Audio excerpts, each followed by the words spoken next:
I'm Betty Scott Cummins, and I'm 85 years old, young. Oh, my dad just to me was always bigger than life, kind of. He was a self-made man, which I always admired and appreciated, but a humble man at the same time. His dad was a sharecropper, and his mother, on the other hand, was the first woman graduate at Millsaps College.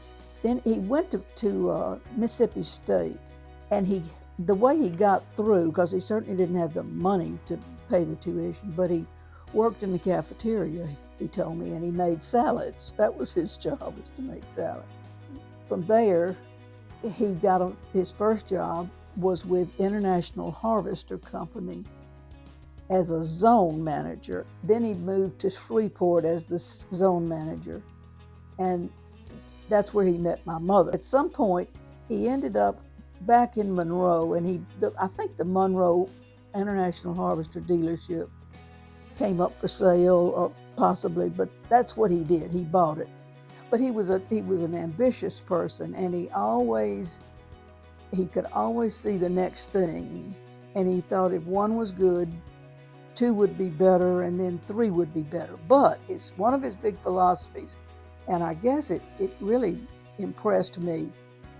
He never opened a new location until the first location could support the second location. And so it was like a bit of an economic mantra he had, and it worked. I don't remember when he took on the construction equipment side, but he had the foresight to see that, and that's what always meant something to me or impressed me about him. He could walk in here and he would just tell you what a great job you're doing, and he's so excited and wants you to tell him all about it, not him tell you all about him. And I always thought that was such a good attribute for any of us to have, and I hoped I learned a lot from him. As you can see, he was my best friend. He loved his employees. He always gave them credit for what they did and helped him do. He had loyal employees, which I think speaks for all of that too. He was a community-minded man. Chamber of Commerce, school board. He was on the Monroe City School Board for a while. Always a giver,